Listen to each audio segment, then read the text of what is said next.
नमस्कार, मैं हूं चंदनवाल में आपका स्वागत है। पहली बात तो जो खुद अपना चुनाव हारे हो उसको इतना बड़ा घमंड नहीं पालना चाहिए। लोकतंत्र की ताकत को शायद उनको एहसास नहीं है। उनको अपने सत्ता के दुरुपयोग पर बड़ा अहम है। हम समझते हैं ये डिप्टी सीएम केशव प्रसाद मौर्य नहीं बोल रहे हैं, वो उनका सत्ता का मत बोल रहा है और उनका घमंड बोल रहा है। और उन्होंने ये भी कहा है कि चचा बिहार गए, भतीजे बिहार गए, आपके पास पार्टी से कोई नहीं जीता। वो भारतीय जनता पार्टी को बहुत खुशी से नहीं होना चाहिए कि अंधे के हाथ बटेर कभी कभी लग जाती है। पिछले चुनाव में भाजपा बड़ी मुश्किल से सत्ता के दुरुपयोग के माध्यम से जीती है। अब फिर अगर भाजपा यहाँ चुनाव लड़ने के लिए प्रत्याशी मैदान में उतारेगी तो उसको मुंह की खानी पड़ेगी, उसकी जमानत भी जब्त होगी। सम्मेलन का आयोजन किया गया है, क्या कहेंगे? आज सामाजिक न्याय सम्मेलन के माध्यम से पूरे देशवासियों से मैं अपील कर रहा हूं कि देश में सामाजिक सद्भाव बना रहे, अमन चैन कायम रहे, हिंदू मुस्लिम सिख ईसाई समय आपस में भाई भाई की बात लगातार आगे बढ़ती रहे। इसीलिए सभी सावधान और सजग रहें, क्योंकि भारतीय जनता पार्टी एक साजिश के तहत पूरे देश को हिंदू मुस्लिम दंगे की आग में झोंकना चाहती है। इसीलिए वो दुहाई देती है कभी हिंदू मुसलमान की, कभी मस्जिद और मंदिर की। और इसको देखते हुए चूंकि चुनाव नजदीक आ रहा है, भारतीय जनता पार्टी के दंगे की साजिश का आपको दुष्परिणाम दिखाई पड़ने लगा। पूरा मणिपुर पिछले 90 दिनों से जल रहा है। हरियाणा भी दंगे की आग में झोंक दिया गया है।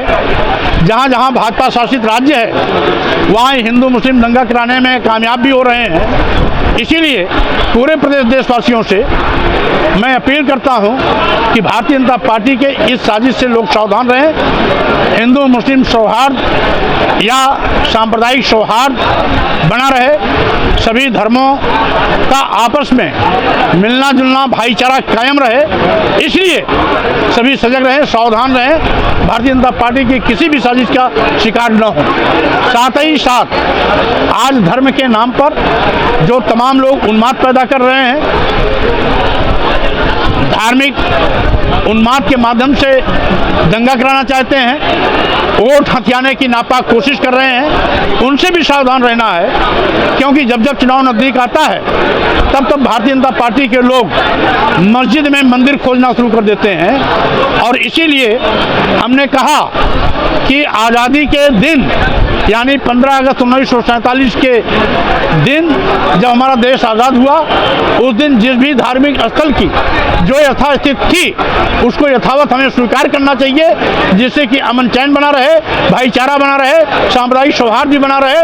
अन्यथा अगर भारतीय जनता पार्टी आरएसएस के लोग धार्मिक उन्माद पैदा कर मस्जिद में मंदिर खोजना शुरू करेंगे तो इसी परंपरा का अनुसरण करते हुए आने वाले दिनों में कुछ लोग मंदिरों में बौद्ध मठ खोजना शुरू कर देंगे। तो भारतीय जनता पार्टी के लिए वो दिन मुसीबत के बन जाएंगे और तथाकथित धर्म के ठेकेदारों का भी बुरिया बिस्तर बन जाएगा। इसलिए ऐसा दुस्साहस, ऐसा पाप न करें कि वो मस्जिद में मंदिर खोजें, जिससे कि आने वाले दिनों में मंदिर में बौद्ध मठ खोजने की आवश्यकता पड़ जाए। सामाजिक लड़ाई के बहाने कुछ राजनीतिक दल परिवारवादी बन जाते हैं, जब उनका इस पर आप क्या कहेंगे? ये भारतीय जनता पार्टी की भाषा है। भारतीय जनता पार्टी से ज़्यादा पक्षपात और परिवारवाद तो कोई करता ही नहीं है। अभी 340 आईएएस जो लिटरल एंट्री के नाम पर बनाए गए हैं उसमें एक भी दलित नहीं, एक भी आदिवासी नहीं, एक भी पिछड़ा नहीं, तो उनसे ज़्यादा जातवादी कौन है? परिवारवाद केवल बहाना है, अपने पापों को छिपाना है। मोदी सरनेम के मामले में राहुल गांधी को सुप्रीम कोर्ट से बड़ी राहत मिली, इस पर आप क्या कहेंगे? माननीय सर्वोच्च न्यायालय ने जो राहुल गांधी को न्याय दिया है उसका हम हार्दिक स्वागत करते हैं। माननीय सर्वोच्च न्यायालय के इस निर्णय से जहां लोकतंत्र जिंदाबाद हुआ है, राहुल गांधी को न्याय मिला है, वहीं पर देश के लोगों का विश्वास न्यायपालिका पर बढ़ा है। कल आजमगढ़ आए थे, उन्होंने प्रदेश की सभी 80 सीटों पे जीत का दावा किया। इस पर आप क्या कहेंगे? आदिवासियों के स्वाभिमान सम्मान को लेकर क्या कहना? आपको देते हैं हम। सर, कल डिप्टी सीएम आए थे जैसा कि आजमगढ़ में, उन्होंने कहा है कि समाजवादी पार्टी अब जो है समाजवादी पार्टी हो गई है, इस पर क्या कहेंगे? पहली बात तो जो खुद अपना चुनाव हारे हो उसको इतना बड़ा घमंड नहीं पालना चाहिए। लोकतंत्र की ताकत को शायद उनको एहसास नहीं है, उनको अपने सत्ता के दुरुपयोग पर बड़ा अहम है। हम समझते हैं ये डिप्टी सीएम केशव प्रसाद मौर्य नहीं बोल रहे हैं, वो उनका सत्ता का मत बोल रहा है और उनका घमंड बोल रहा है। और उन्होंने ये भी कहा है कि चच्चा बिहार गए, भतीजे बिहार गए, आप समाजवादी पार्टी से कोई नहीं जीते। वो भारतीय जनता पार्टी को बहुत खुशी से नहीं होना चाहिए कि अंधे के हाथ बटेर कभी कभी लग जाती है। पिछले चुनाव में भाजपा बड़ी मुश्किल से सत्ता के दुरुपयोग के माध्यम से जीती है।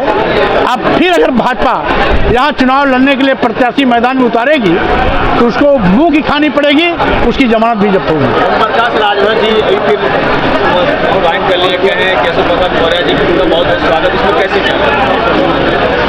अब ये ऐसे लोग जो समाज का सौदा कर अपना उल्लू सीधा करने की कोशिश कर रहे हैं, उनका ही समाज उनको सबक सिखाएगा।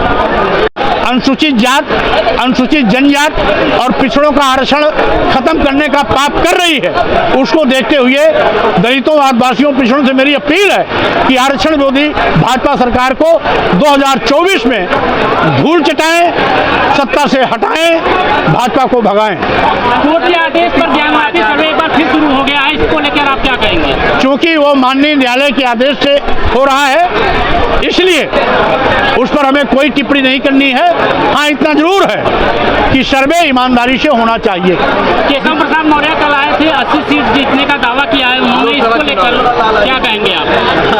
अब क्योंकि वो भारतीय जनता पार्टी सरकार के डिप्टी सीएम हैं, तो ये भाषा तो उनके लिए बोलना जरूरी है, अन्यथा डिप्टी सीएम की कुर्सी खतरे में पड़ जाएगी। वो नहीं बोल रहे हैं, उनकी मजबूरी बोल रही है। अच्छा, उन्होंने क्लेम किया कि चाचा और भतीजा दोनों लोग गए हैं, अब आजमगढ़ में 24 में फिर जाएंगे, इस पर आप क्या कहेंगे? वो अंधे के हाथ बटेर लग गया तो बड़ा ऊंचा ऊंचे कूद रहे हैं। यहाँ पर भाजपा फिर से आएगी तो उसको अपनी हैसियत का पता लग जाएगा। भाजपा फिर से आएगी तो सपा? भाजपा फिर से अगर लड़ने आएगी तो उसको अपनी हैसियत का पता लग जाएगा।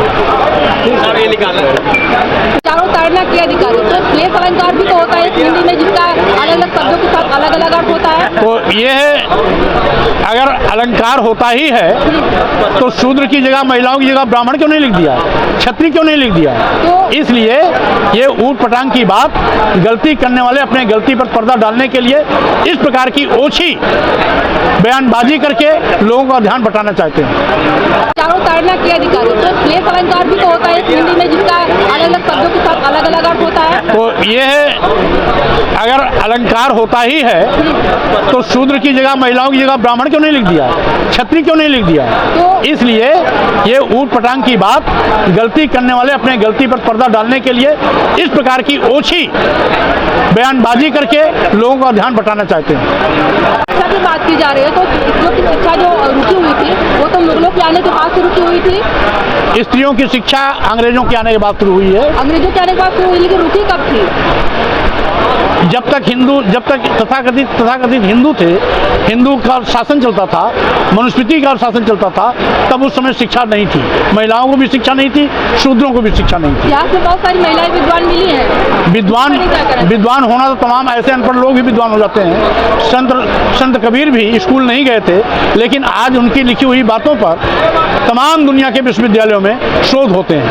आज भाजपाइयों ने आपका पुतला फूका है और काली झंडी दिखाई है, इसको लेकर आप क्या कहेंगे आपके आने से पहले?